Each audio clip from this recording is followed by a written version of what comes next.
स्वागत आहे तुमचं या सोम बेकर या चॅनलमध्ये। आज आपण झटपट होणारी एक राईची रेसिपी पाहणार आहोत, जी तुम्हाला खूप जास्त आवडेल।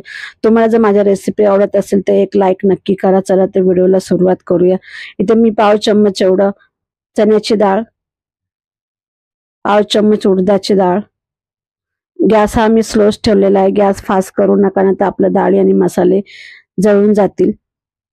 इथे आता मी पाव चम्मच एवढे जिरा, पाव चम्मच मोहरी, पाव चम्मच धने आणि थोडे मेथीचे दाणे घेतलेले आहेत, ते त्याच्यामध्ये टाकूया आणि त्याला परतून घेऊया।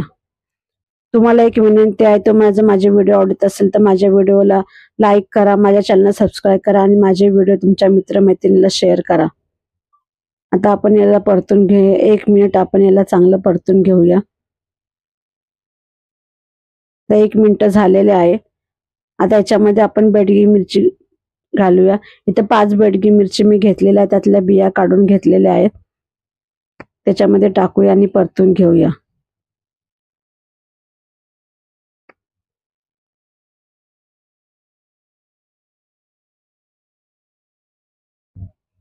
आता आपले चांगले परतून झाले, त्यामध्ये 5-6 लसणाच्या पाकळ्या टाकूया, ते पण 1 मिनिट परतून घेऊया।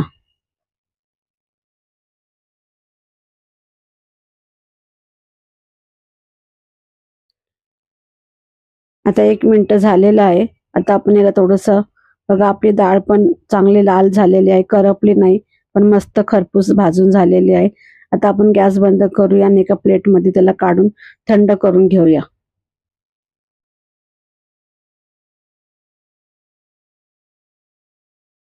आता आपला मसाला थंड झालेला आहे। आता आपण मिक्सरमध्ये वाटून घेऊया। इथं मी मिक्सरचं भांडं घेतलेलं आहे। मिक्सरचं भांडं ओलं घेऊ नका, चांगलं सुकं भांडं आपल्याला पाहिजे। त्यामध्ये 4 चम्मच एवढं मी ओलं खोबरं घेतलेलं आहे, ते पण त्याच्यामध्ये टाकूया आणि त्याला चालू असं करून आपल्याला वाटून घेऊया। आपल्याला त्याची पेस्ट करायची नाही, असं जाडसरच त्याचं ठेवायचं आहे। आता इथे मी कढई घेतली आहे, त्यामध्ये 2 चम्मच मोठे चम्मच एवढे तेल टाकूया। तेल आपण चांगलं कडकडीत गरम करून घेऊया।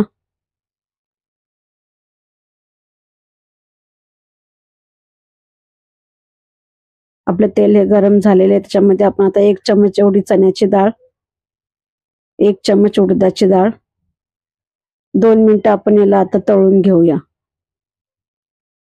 आपली डाळ ही मस्त 2 मिनिटांमध्ये तळली जाणार, जास्त आपल्याला याला लाल करायचं नाही, नाही तर आपली डाळ ही पूर्ण करपून जाईल। आता या अर्धा चम्मच एवढं मी इथं मोहरी टाकत आहे।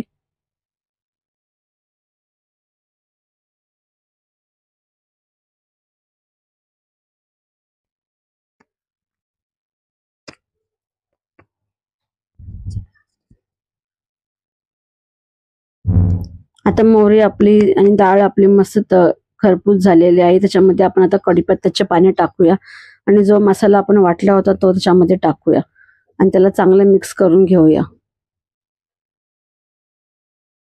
मी ही सगळी प्रोसेस स्लो गॅसवरच करत आहे, गॅस आपल्याला अजिबात फास्ट करायचा नाही। आता आपण हे चांगलं परतून घेऊया।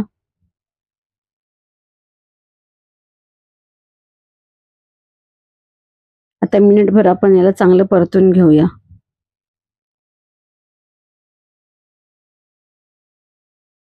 आता आपलं इथं चांगलं परतून झालेलं आहे। याच्यामध्ये आता मी अर्धा चम्मच एवढं लाल तिखट टाकत आहे। तुम्हाला जर जास्त तिखट नसेल तर तुम्ही पाव चम्मच एवढंच तिखट टाका। इथं मी अर्धा चम्मच एवढं मीठ टाकत आहे, तुम्ही चवीनुसार मीठ टाका। आता आपण मिक्स करून घेऊया।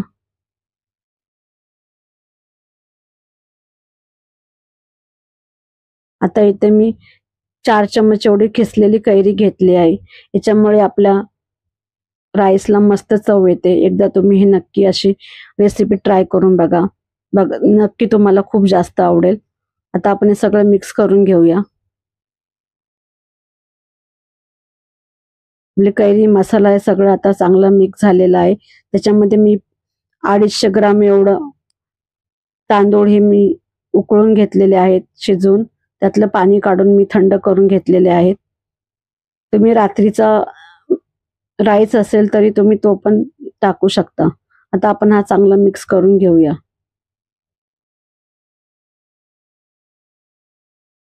आता आपला हा मस्त चांगला मिक्स झालेला आहे। पहा इकडं आपला राईस मस्त हा तयार झालेला आहे। त्यामध्ये वरतून कोथिंबीर टाकूया आणि मस्त हा आपला राईस तयार झालेला आहे।